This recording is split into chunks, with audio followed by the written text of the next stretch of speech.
잘 되면 범사가 잘 된다 하는 제목으로 말씀을 드리도록 하겠습니다. 요즘 우리네들이 살아가고 있는 세상의 분위기들을 들여다보면 그렇게 녹록찮지 않는 그런 현실 속에 있습니다. 코로나가 끝나지도 않았는데 러시아가 우크라이나를 침공하고 전쟁을 일으킴으로 인해서 너무나 많은 고통의 소식들 또한 듣고 있고, 경제나 곡식값이나 여러 가지 많은 어려움을 겪게 됩니다. 세계의 경제가 톱니바퀴처럼 얽혀 있어서 한 나라만 잘못되면 함께 그 영향을 끼치며 어려워진다는 걸 요즘 우리가 너무나 잘 경험하고 있습니다. 특별히 우리나라는 러시아나 우크라이나의 경제 의존도가 높지도 않음에도 불구하고 기름값이 올라가고 곡물값이 올라가고 건축 자재값이 올라가고 많은 경제적인 위기들을 맛보고 있습니다. 그 와중에 대선이 끝나고 또 지방선거를 치르게 되다 보니까 각 당이 사활을 건 이렇게 경쟁을 하다 보니까 지킬 수 없는 약속도 남발하게 되고, 또 국가 경제에 많은 위기를 초래할 정책도 쓰게 되고, 그 표를 얻기 위한 포퓰리즘도 계속 강화되고 있는 상황입니다. 이런 것들을 바라보게 될 때 이게 정말 우리가 어제보다 더 나은 내일이 올까 하는 안타까운 전망을 내놓는 분들도 많이 계시지만, 우리 그리스도인들이 세상을 살아갈 때 눈에 보이는 환경이나 사회적인 여건을 바라보며 희망을 갖거나 소망을 갖는 게 아니라, 그리스도인들에게는 보이지 않는 또 다른 하나님의 영역이 있다는 것을 기억해야 됩니다. 오늘 본문은 세례 요한이 이 가이오라는 사람에게 편지한 내용을 중심으로 하고 있습니다. 초대교회 당시에 이 가이오라는 분은 교회에서 매우 모범적으로 신앙생활을 하고 칭찬을 받는 덕망을 얻었던 사람으로 이렇게 기록이 되어져 있습니다. 그러니까 이 가이오에게 칭찬을 이렇게 해주는 과정에서 오늘 본문 1장 2절에 보니까 사랑하는 자여, 이게 가이오를 보면서 사랑하는 자여 이렇게 부르는 거지. 이게 목사가 성도들을 부르는 존칭어가 돼야 됩니다. 무서운 자여 이러면 안 되는 거지. 쏙새기는 자여 이러면 안 되는 거예요. 삐진다 이러면 안 되고 사랑하는 자여, 이렇게 너무 가이오가 훌륭하다 보니까, 그러면서 이런 말씀은 내 영혼이 잘됨 같이 범사에 잘되고 강건하기를 내가 간구하노라. 이 말씀의 핵심이 뭐냐면, 성도들은 사회적인 여건에 따라 운명이 결정되어지거나 세상이 어렵다고 성도들 같이 어려워지는 게 아니라는 거예요. 그리고 우리의 수고와 땀에 연연하고 우리가 얼마만큼 열심히 사느냐에 따라서 결정되어지는 것도 아니라, 물론 영향도 있겠죠. 그러나 그리스도인들에게는 열심히 사는 땀 위에 보이지 않는 신비로운 하나님의 은혜가 있다는 거예요. 그 은혜가 뭔지 우리는 저는 한때 이런 생각했어요.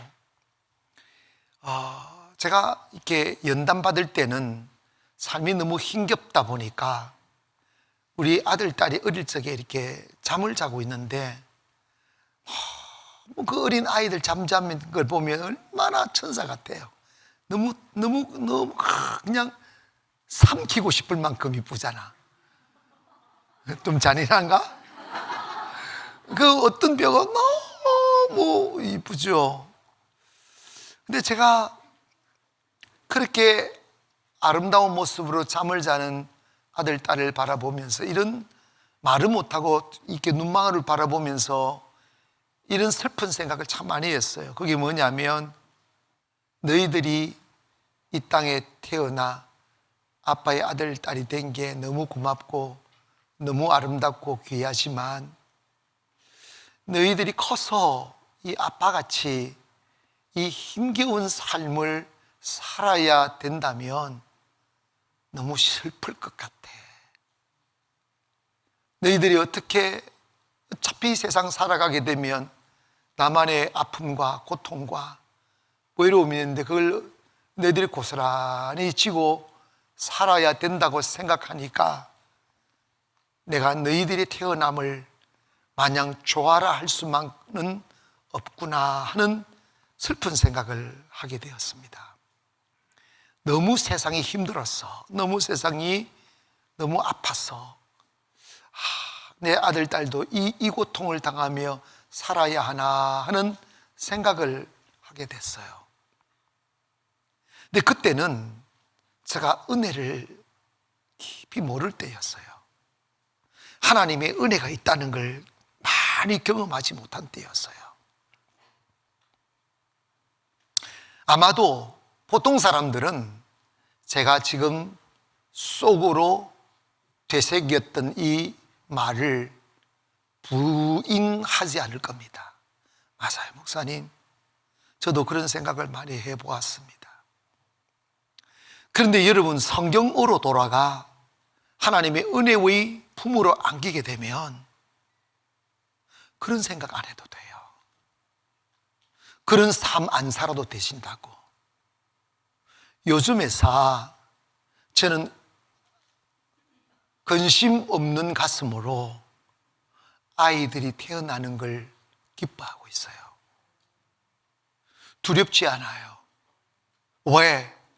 이제서 제가 은혜의 길을 알았기 때문입니다. 우리 아이들 태어나는 거 코로나 기간에도요, 작년에는 21명 유아세례 죽고 이번에는 이렇게 계속 전쟁은 일어나도 아이는 태어나는 거지. 그 어린 아이의 태어남이 슬프지 않고 소망으로 느껴지는 것은 길이 보이기 때문입니다. 세상은 눈에 보이는 것밖에 없지만 하나님을 믿는 하나님의 사람들에게는 보이지 않는 그 무엇이 있어요. 그게 뭐냐면 하나님의 축복입니다. 하나님의 속성의 특성이 있는데 영원성이에요. 그건 뭐냐면 하나님의 축복은 잠시 왔다가 쓸쓸함을 남기며 사라지는 게 아니라 하나님의 축복은 대대로 임하는 축복이에요. 영원히 사라지지 않는 거예요. 사람들이 지금의 외로움과 고독을 달래기 위하여 찰나의 기쁨인 쾌락을 사기 위하여 돈 쓰고 여행 다니고 나쁜 짓 하고 하지만 그 쾌락은 잠시 내 기분을 업되게 하고 떠나갈 때는 너무나 많은 고통과 상처를 남기고 떠나갑니다. 하지만 하나님이 주시는 평안과 축복은 상처 없고 부작용 없고 잠시 있다가 사라지는 게 아니라 점점 더 커져가는 기쁨이에요. 아브라함과 이삭과 야곱의 하나님, 이 말씀은 점점 달되게 하시는 하나님이에요. 우리가 은혜를 떠나 살았기에 핍절하고 하나님 없는 곳에서 우물을 팠기에 목마르고 하나님 없는 곳에서 쾌락을 찾았기에 상처 입은 영혼이 되어 살았지. 우리가 영혼이 강건해지고 영적인 은혜 안에 살게 되면 전혀 다른 세상에 있음을 알아야 됩니다. 고통의 상징으로 불리워진 애굽에도 하나님의 사람들이 보호받는 고센 땅이 있었고 이스라엘 땅 곳곳에는 피난처를 두어 쉬게 하게 하셨습니다. 교회를 다니는데 왜 목마름이 떠나지 않을까 교회를 다니는데 왜 가난이 떠나가지 아니하고 가정에 큰 소리가 떠나가지 아니하고 거친 말소리와 결핍의 눈물이 떠나가지 않을까? 그 이유는 은혜를 모르기 때문입니다. 세상은 정말 중요하지도 않는데 급한 게 있고 정말 중요한데 안 급한 게 있어요. 중요하지도 않는데 급한 건 밥 먹는 거예요. 노는 거, 육신의 일, 이런 거 반복이에요. 근데 급해요. 근데 별로 안 중요해요. 진짜 중요한 거는 우리 영혼이 사는 거예요. 살아 사는 건데 그게 밥 먹는 것에 밀려버리는 거지. 그래서 내일 하다가 죽어 살다 보니까 단장 눈에 보이는 것을 쫓아 살다 보니까 사람은 지쳐가고 원하는 삶은 오지 않고 영혼은 지치고 육신도 지치고 병들고, 그래서 날이 가면 갈수록 더 찬란한 하나님의 은혜와 축복이 우리의 가정을 드리워서 막 소망이 생기고 명예가 올라가고 춤추고 싶은 생각들이 막 떠올라야 되는데 점점 내리막을 걷는 쓸쓸함의 상징이 되어버린 사람들이 교회 안에도 진짜 많아요. 그 이유는 뭐냐면 오늘 말씀이 내게 임하지 않았기 때문입니다. 그러면 우리가 세상을 초월하고 환경을 초월하고 하나님이 주시는 은혜와 축복 속에 살아야 진정한 그리스도인이기도 하고 하나님께 영광이요 우리의 삶이 아름답게 연결해 수 있을 텐데, 그 비밀이 뭐냐? 첫째로 영혼이 잘 돼야 된다는 거예요. 따라합시다. 영혼이 잘 되어야 한다. 사람들은 육신만 있다고 생각하여 육신의 일에만 급급하고 지금 단장의 내 감정과 기분에만 충실하며 살아갑니다. 그런데 인간은 육신을 배부르고 내 감정을 만족시켜서 행복한 게 아니에요. 왜냐하면 인간은 육신만 있는 게 아니고 진짜 배기 내 정체성은 영혼인 것입니다. 인간은 육과 영으로 만들어졌어요. 때문에 내가 만족하고 행복을 느끼고 기쁨을 느끼는 그 기간은 몸뚱아리가 아니고 영혼입니다. 영혼이 만족해야 행복해요. 영혼이 잘 돼야 잘 되는 거예요. 하나님이 인간을 두 단계로 창조하셨어요. 진흙 한 줌을 잡으셔서 그 흙으로 인간의 모습을 만든 거예요.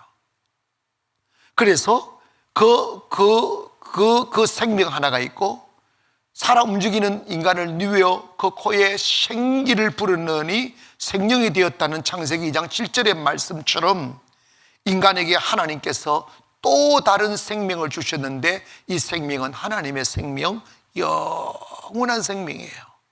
그러면 육의 생명은 푸슈케라는 말을 쓰는데 이게 뭐냐면 생물학적 생명이에요. 그래서 이 생물학적 생명은 동물들과 함께 육이 죽을 때 같이 소멸되는 생명입니다. 그러나 여러분, 예수님을 알지 못하고 영의 세계를 알지 못하는 사람은 죽어 사는 거예요. 생물학적 생명만 살기 때문에 육신의 생명이 꺼질 때 그 생물학적 생명도 소멸되어 버리는 거죠. 결국은 뭐냐? 영혼이 살면 죽었어도 지옥 가는 거지. 그러나 여러분, 우리 인간에게는 하나님이 창세기 2장 17절에 부어주신 그 코에 생기를 불어넣으니 생명이 되었다는 이 생명은 조에라는 생명인데 하나님의 생명이에요. 사라지지 않는 생명, 영원한 생명.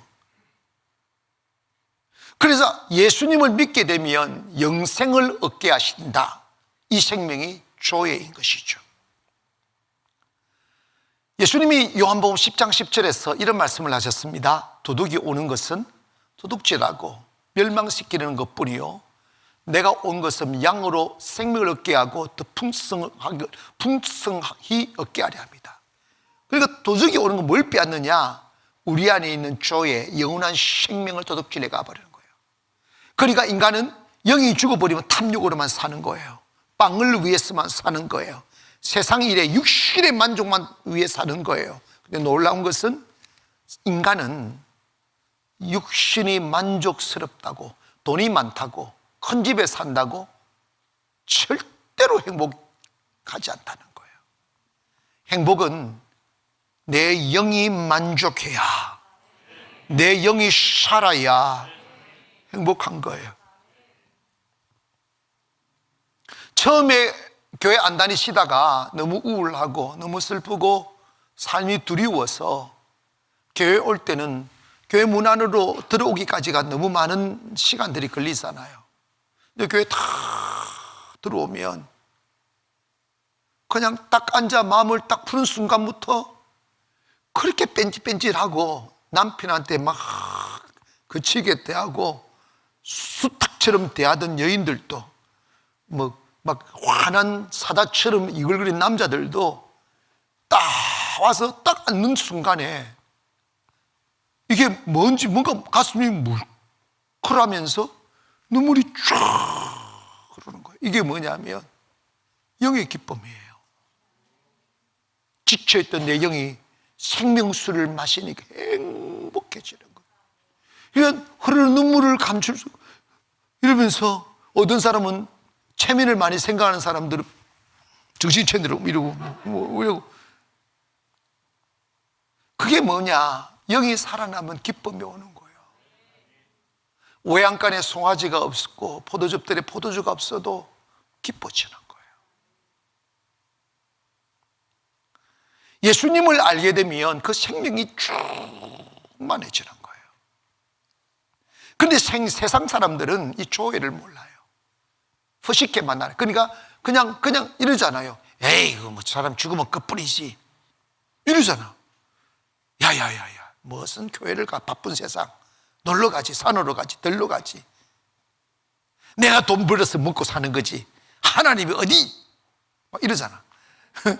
뭐 기도하면 하나님 돈을 줘? 이래서 땅을 파야 돈을 주지. 이래서 모르는 거예요.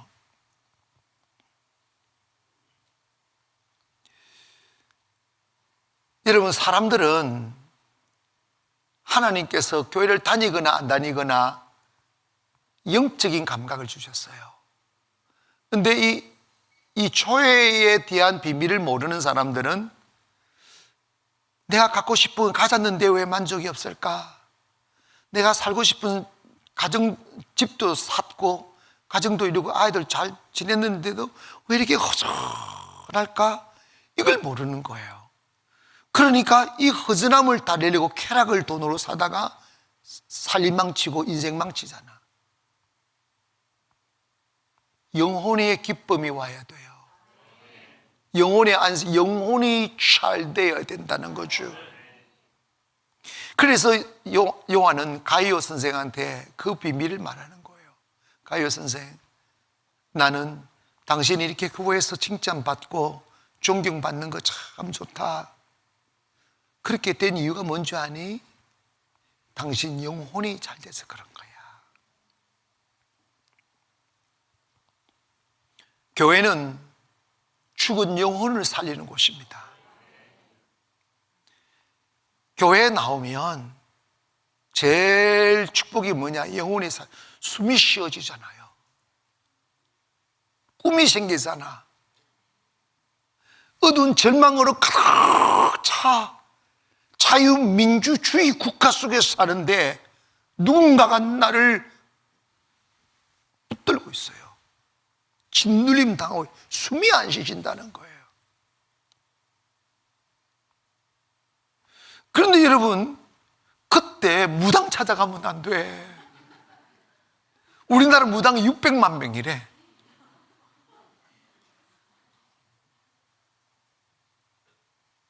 그래도 올 줄 알았어 이러잖아. 복채 내놔.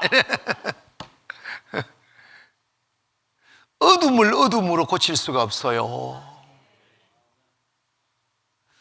여러분, 저는 교회가 살아있도록 만들기 위하여 우리가 매일 예배드리잖아요. 교회가 살아있어야 생명을 줄 수가 있어요. 여러분, 우리 감정을 들어보면 이런 거예요. 내가 힘들고 가난하고 실패하고 가정이 허물어지고 해서 교회 갔는데 울고 울었다, 은혜 받았다, 회복됐다, 돈 좀 벌었다, 돈 버니까 여행 다니더라, 놀러 다니더라, 빠지더라, 깡망했다, 이거예요. 그게 반복인지 몰라. 그리고 이렇게 은혜가 없는 교회를 다니면 가정도 무너지고 사업도 무너져요. 왜냐? 초회가 있어야 돼요. 영혼이 살아야 된다 이 말입니다. 왜냐? 영혼이 살면 두 번째로 범사가 잘 되더라는 거예요. 한 번 더 1장 2절을 보면 사랑하는 자여 내 영혼이 잘됨 같이 내가 뭐라고 그래요? 범사가 잘 된다는 거예요. 여러분, 이게 여기서 범사가 잘 된다라는 말을 원어에 보면 번영하다는 뜻을 씁니다. 번영케 된다. 이게 바로 하나님이 아담을 창조하시고 주신 명령이 실행된다는 거예요. 뭡니까? 너는 번성하고 땅에 충만하라. 그리고 정복하라. 이게 뭐냐면 번성이라는 건 점점 수가 늘어나는 거예요. Increasing in number. 수가 늘어나는 거예요. 예수 믿는 사람들은 생명이 있는 사람, 조회가 있는 사람이에요. 그리고 그 조회는 사랑의 생명입니다. 사랑하는 사람이 만나면 아가 태어나잖아. 아멘. 우리 교회 애기들이 많이 태어나요. 이렇게 애기들이 여기서 쑥 튀어나오고 저기서 좀 안 나오는, 좀 안 보인다 그러면 애기도 안고 막 여기저기서. 어떤 분이 그러더라고요. 목사님, 저희 부부가 사이가 참 안 좋아졌는데 50일에 기적하고 난 뒤에 애가 생겼다고 그러더라고요. 은혜라 사랑의 생명. 아멘. 여러분, 하나님의 축복은 번성이에요. 가정도 점점 세워져야 돼요.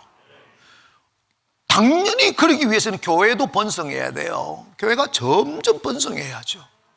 나는 교회가 불이 꺼진다는 건 이해가 안 되는 거예요. 교회가 점점 내리막을 걷는다, 문 닫는다. 여러분, 하나님의 생명이 있고 은혜가 있는데 어떻게 문을 닫겠어?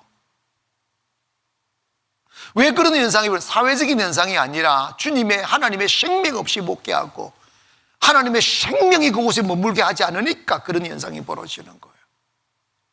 그러니까 이 은혜스러운 교회, 은혜가 머무는 교회를 다니게 되면 가장 저절로 잘 되더라고.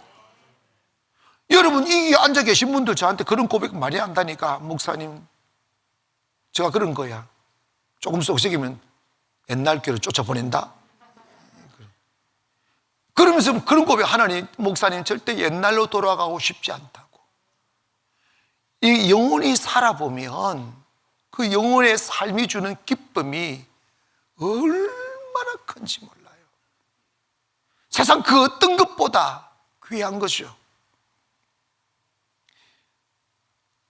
그게 왜 중요하냐면 영혼이 살면 모든 일이 잘 됩니다. 어리석은 사람들은, 이 푸시케의 생명만 있는 사람들은 지금 자신의 황폐해진 영혼은 내팽개친 채 단장 배고프다고 빵얻으러 세상 뛰어나가고 돈불로 뛰어나가고 세상 일에 바쁘다 하며 점점 더 주님을 멀리하며 말하기를 돈 좀 벌면 오겠다고 하며 큰 소리 치며 나가보지만 결국 그의 운명은 탕자가 되더라고요. 성경은 분명히 말씀하고 있습니다. 가장 무서운 죄는 생명의 근원 되신 하나님을 버리는 것과 스스로 우물을 파는 거랍니다. 이게 이스라엘이 범한 죄예요. 내 영혼은 황폐한데 단장 육신의 배고픔의 문제가 급하다고 죽은 영혼 내팽개친 채 세상에 가서 물을 찾아 우물을 판들, 그 우물의 결과는 뭐라고 말씀하셨느냐, 터진 웅덩이라는 거예요. 많은 사람들이 육신의 생명에 빠져서 돈 벌어 교회 온다고 하며 교회를 떠난다는 절대 말 안 해요. 그러면서 세상에 나가서 성공한 사람 단 한 명도 없어요. 모든 축복은 하나님으로부터 오는 거예요. 모든 은혜는 하나님으로부터 오는 거예요. 때문에 내 영혼이 하나님과 접목되어 있어야 돼요. 내 영혼이 살아있어야 축복이 오고. 여러분, 농부가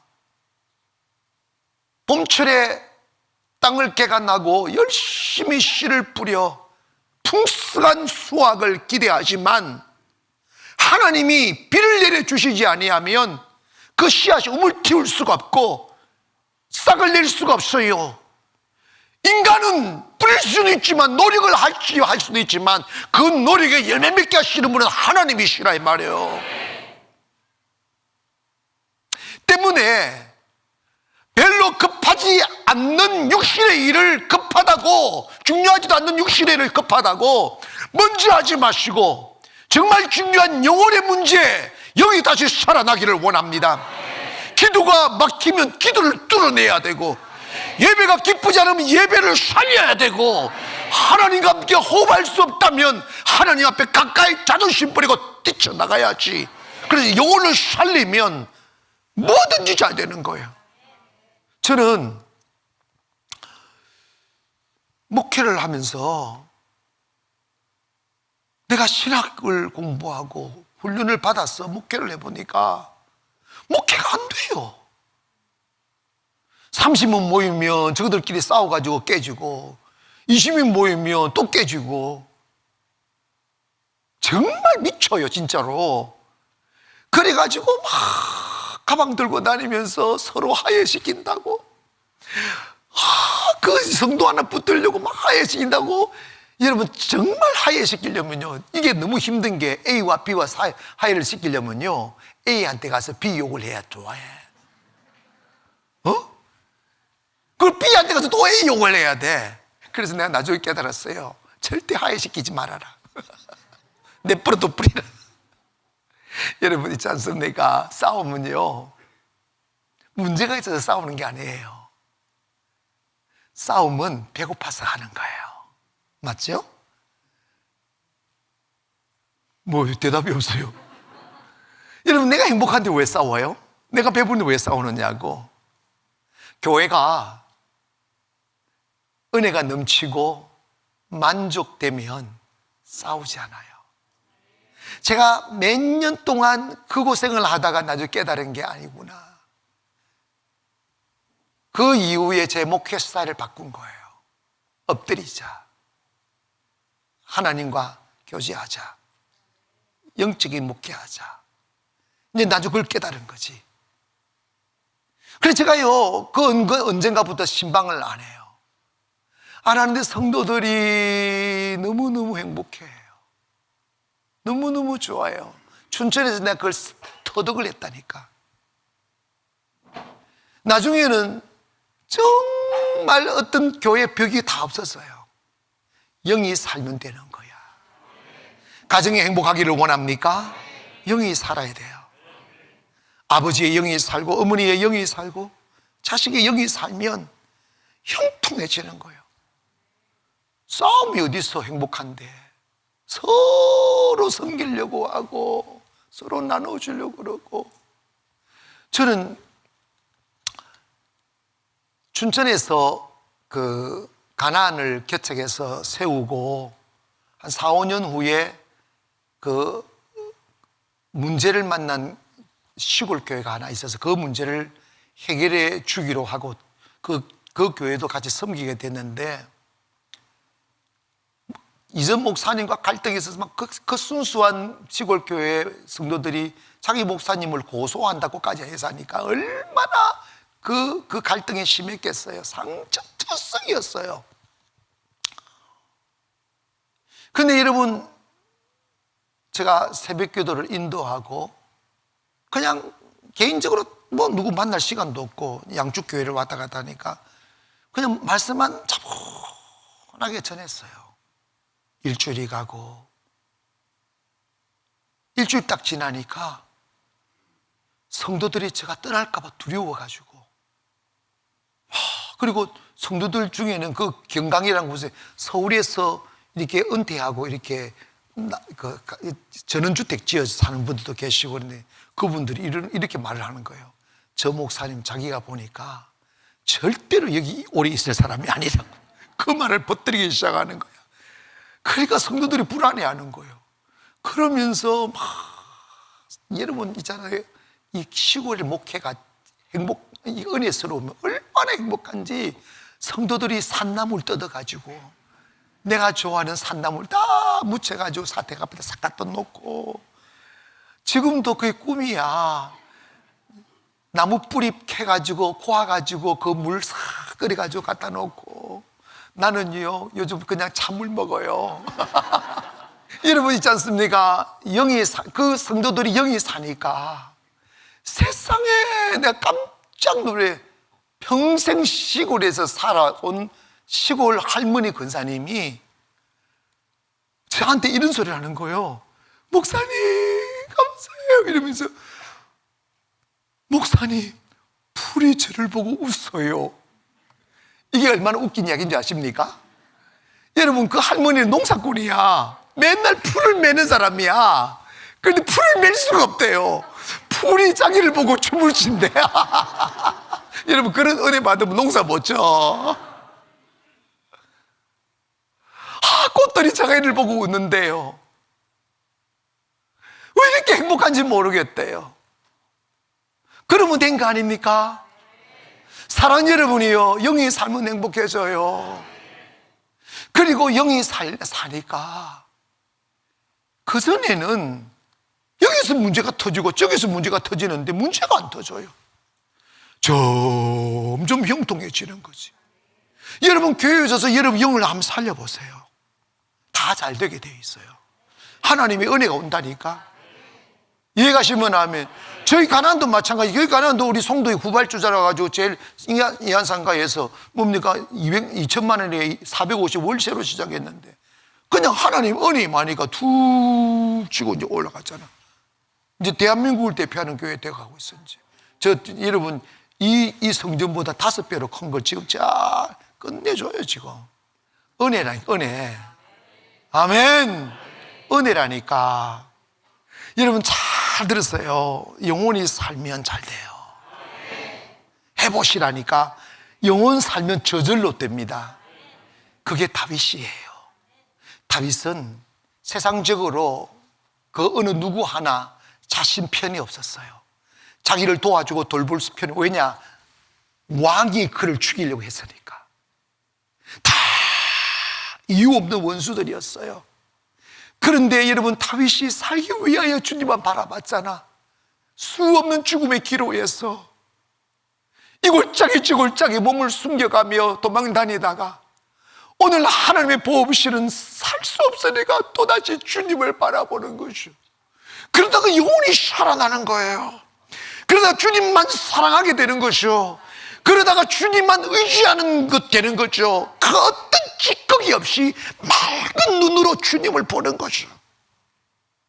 그 당대에 다윗만큼 하나님을 사랑하는 사람이 누가 있었겠고, 다윗만큼 간절히 하나님을 원했던 사람이 있었겠냐고.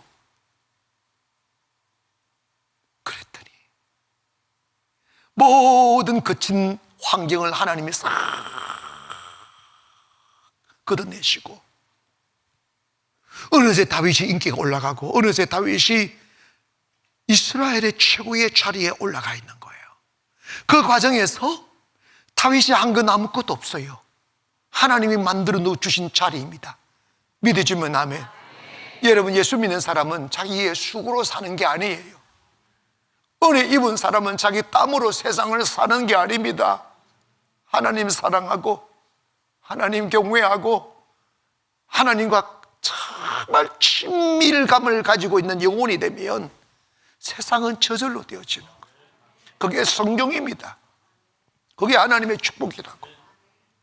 조심하세요. 여러분, 여러분의 영혼이 아직도 주님으로 인하여 기뻐하지 못하고 예배와 거류에 어찌지 않고 기도가 행복하지 않는데 지금 당장 배고프다고 내 망가진 영혼을 팽개치고 세상 가서 빵 얻기 위하여 일하지 마세요. 점점 수렁에 빠지게 되어 있습니다. 당장 굶을 일이 있을지라도 내팽개치고 하나님과의 관계 회복하십시오. 그러면 여러분 절대 굶지 않습니다. 할렐루야. 딴 세상에 있다니까요. 그 은혜가 있다니까요. 그걸 모르면 안 돼. 은혜를 알아야 은혜의 삶을 살죠. 여러분이 건강해지시는 것, 가정이 회복되는 것, 행복해지는 것, 인간의 힘으로 안 되는 거예요. 은혜 입으면 저절로 됩니다. 자녀들이 돌아옵니다. 사업장이 문 열리게 되어 있어요. 길이 열리게 되어 있다니까. 하나님이 여신다니까요. 어? 저는 송도에 와서 가장 힘들었던 게 세계를 선교하는 교회를 꿈꾸어 왔는데 땅 한 평 없는 거예요. 정말 땅 한 평 없는, 돈도 없고 땅 한 평 없는 거예요. 종교부들은 이미 인천교회들이 다 차지하고 있었고, 저는 뭐가 하면 되는 줄 알고요, 제가 와가지고 얼마나 여러분 내가 기도만 한 줄 아십니까? 근데 길이 없잖아요. 길이 없잖아요. 그러니까 더 주님 의지한 거지, 더 바라본 거죠. 꿈을 포기할 수 없으니까, 하나님의 뜻을 포기할 수 없으니까 기도하다 보니까 10년 조금 지나 지금 이것도 있고, 지금 제일 큰 성전을 지금 짓잖아. 그것도 송도 랜드마크에. 하나님의 은혜라니까. 영혼 살리기를 원합니다. 여러분, 올해 주변 환경 보지 마세요. 여러분이 힘들다 한들 4월에게 쫓기는 다인만큼 힘들겠어요. 그런데 힘듦이 주님 바라보게 하여 영혼을 살리면 하나님이 축복한다니까. 세상 통째로 줘버리잖아요. 여러분, 우리 교회는요, 뭐 목사님 바빠서 교회 못 나왔어요, 그 소리 또 안 통하는 교회예요. 욕먹는 교회예요. 그러니까 알아서 하세요. 응? 딱 팽개치고 나 예배하러 간다, 축복이니까. 왜? 제가 우리 사람들이 막 물어요. 어떻게 이렇게 치열한 송도에서 당시 이렇게 됐냐고. 답은 딱 하나입니다. 다른 것 없다. 우리 가난 교회는 송도에서뿐만 아니라 인천에서, 또는 잘 모르니까 제일 예배를 많이 드린 교회다. 우리는 매일 예배를 드렸으니까 답이 그거지. 그래서 예배가 답이더라니까. 성도들 살아나고 교회 부흥되고. 또 여러분 솔직히 이야기하면 우리가 뭘 가지고 시작한 적이 없잖아. 그런데 하나님 역사해 주잖아. 아멘. 예배가 답인 거야. 시룩시룩 하지 말기를 원합니다. 시룩시룩 하면 안 돼요. 다 우선순위. 그러니까 영혼이 잘 되면 범사가 잘 되는데, 그것이 금방 잘 됐다 꺼지면 안 돼. 강건해진다는 거예요. 따라합시다. 영혼이 살면 범사가 잘 되고 강건해진다. 강건해지면 잘된 상태가 그대로 유지되고 점점 더 잘 된다는 것이죠. 강건이라는 단어가 여러분 그냥 강건, 뭐 힘이 있다 이 생각인데, strong and sturd이라는 말을 썼더라고요. 강하고 안전하고 딱 안정되다, 든든하다, 이 뜻입니다.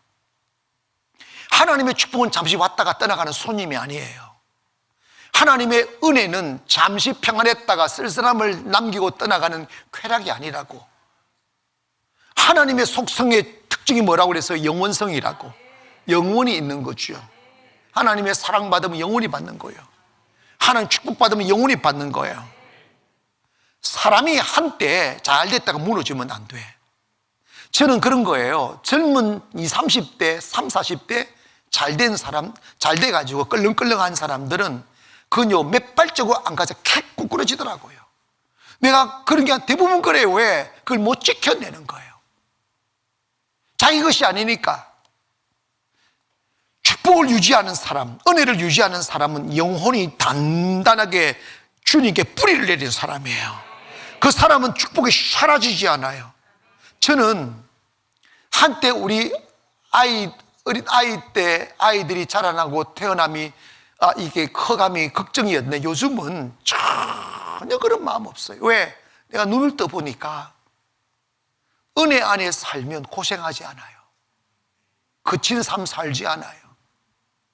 아멘.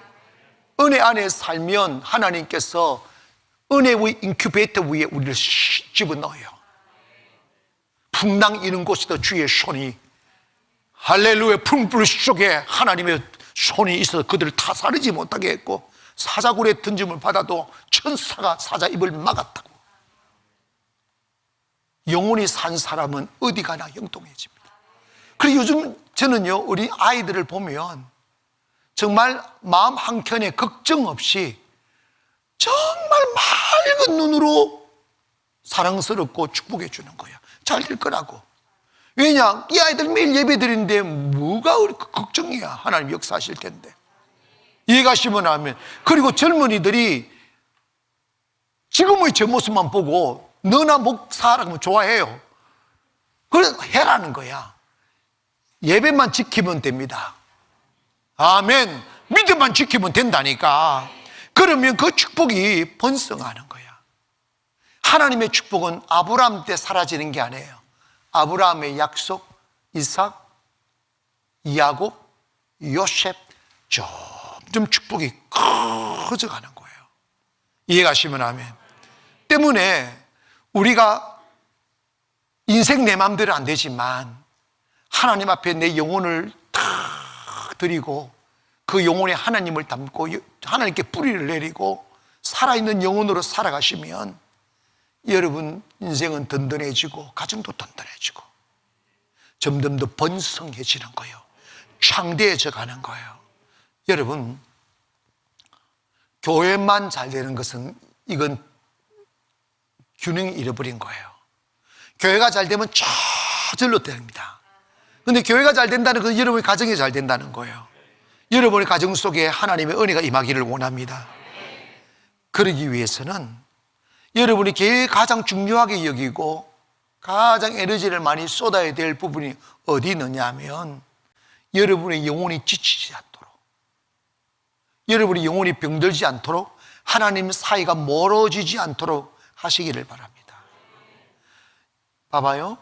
우리의 몸, 이 푸시케의 생명도 때를 따라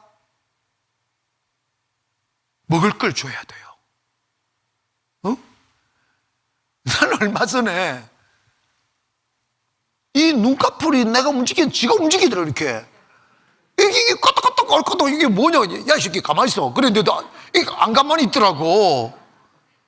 그래 내가 집에 있는데 내 눈이 왜 깜빡거리냐고. 이 깜짝깜짝 이게 지가 딴 놈이 들어왔는지 지가 움직인다 그랬더니 마그네슘을 드셔야 된다고 그러더라고. 그래서 마그네슘 뭔가 했더니 우리 집에 보니까 뭔가 있더라고. 맥모가 있더라고. 그걸 매달 먹었더니 괜찮아지더라고. 영양소를 줘야 되더구만. 아멘. 영양소를 줘야 되더구만. 마찬가지로 이 부식교의 생명은 육신의 영양소를 줘야 되지만 교회의 생명 또한 영혼의 영양소를 줘야 되는 거예요. 그게 뭐냐면 하나님의 말씀을 먹여야 되고, 무엇보다도 여러분 아이들 밥만 주어서 키우지 못해요. 사랑을 먹여야 되거든. 여러분 가장 건강하게 잘 자랄 수 있는 사람은 뭐냐? 하나님의 사랑을 받아야 돼요. 여러분 아이들에게 한 번씩 안아주면 사랑한다 이 말을 자꾸 해주세요. 굉장히 좋은 거예요. 마찬가지로 여러분 삶에 지쳐 방황할 때 교회에 오셔서 주님의 성령의 품에 안기어 주시는 주님의 속삭임을 들으며 내가 이렇게 잠시 슬픈 건, 내가 이렇게 잠시 아프게 된 건 내가 너를 내 품으로 안기 위함이었어 하는 주님의 음성을 들으면 그냥 넉넉 울게 돼 있어. 그 사랑을 경험하면 아무것도 필요치 않아요. 목숨 건다니까. 나는요, 인생의 최고의 어두운 날, 그 주님을 만나고 다시 일어난 사람이야. 근데 주님 만나니까 주님이 길을 여시더라고.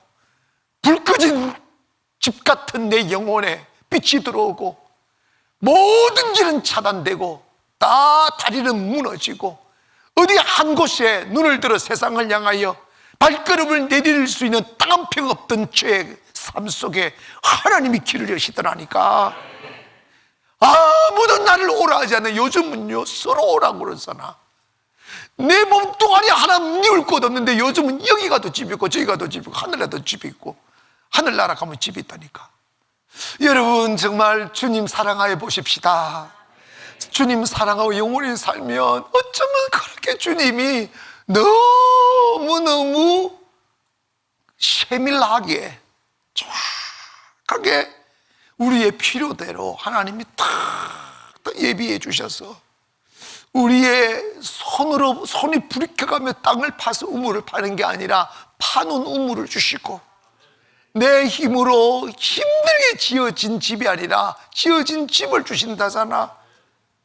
여러분, 이 조회의 생명을 경험하지 못한 사람들, 이 말이 무슨 말인지 몰라요. 그런데 이 조회의 생명을 경험하고 하나님의 은혜를 경험하고 하나님을 내 안에 모시고 살면 이 말은 일상입니다. 일상이라니까. 여러분, 그런 역사가 일어나기를 원합니다. 그러므로 오늘 우리가 해야 될 일이 뭐냐면, 나의 황폐해진 가정과 자녀들과 현실을 또다시 거친 세상에 뛰어들어 몸이 닳도록 일해서 그 번 돈으로 행복을 살려고 하지 마시고 주님 앞에 엎드리셔요. 영혼을 다시 회복하기를 원합니다. 다시 기도하기 시작하기를 원합니다. 다시 가슴으로 주님을 안기를 원합니다. 그리고 조금도 주저함 없이 하나님 사랑합니다, 이 고백 한번 해보세요. 나는 깜짝 놀랐어요. 나는 그 음성 듣고 얼마나 울었는지 몰라요. 여러분은 하나님이 보잘것없는 여러분을 그렇게 사랑하는 줄 몰라요. 근데 하나님은 여러분이 생각하는 것보다 여러분을 정말 많이 사랑합니다. 아무도 나에게 감선 주론이 없는 작은 나인 줄 알았는데 하나님께서 제게 다가와서 하시는 말씀이, 나는 너를 원한다는 거예요. 나는 너가 내 곁에 머물러 주기를 원한다는 거예요. 너 목회한 교회 세우느라고 가방 들고 다니지 말라는 거예요. 그냥 너가 내 곁에 머물러서 예배하고 너 곁에 네가 내 곁에 있는 시간을 늘리라는 거예요. 왜냐? 나는 너를 사랑한다는 거예요. 나는 너를 노동자로 부르지 않았다는 거예요. 나와 사랑을 나누기 위하여 불렀다는 거예요. 내가 그 음성 듣고, 야, 나 잘못 배웠구나 싶더라고요. 그래가지고 예배를 드리기 시작하고 같이 주님께 머물러 있기 시작하니까 교회가 저절로 세우시는 거예요. 여러분, 내가 성도가 상관이 뭐 있어요? 예배 드리다 보니까 성도들이, 첫째는 문제가 안 생겨. 문제 생방을 해본 적이 없어요. 두 가지입니다. 문제가 없기도 하고 문제 있어도 안 가니까 알아서 살아서 오더라고. 하나님의 은혜입니다. 따라합시다. 주여 은혜로 덮어주소서. 그 은혜 속에 살려면 뭐 해야 되느냐? 여러분, 영혼이 살아있어야 돼. 영혼이 살려면 예배를 지키세요. 아멘. 영혼이 살려면 기도를 지키세요. 매일 예배를 참석하게 되면 다 살게 돼 있어요. 저절로 되더라니까. 저절로 됩니다. 이게 신비 중에 신비입니다. 사랑하는 여러분, 육신이 건강하려면 영혼이 건강해야 돼요. 영혼이 살아면 육신도 건강해지고 사업도 잘 되고 하나님의 축복이 있으니 막 내려서 어느 한순간에 내가 왜 이렇게 행복해졌을까? 우리가 왜 이렇게 행복해졌을까? 이 생각 안 해본 사람 손 들어보세요. 아무도 없잖아. 아니, 그러면 많다니까. 저한테 그런 고백 많이 해요.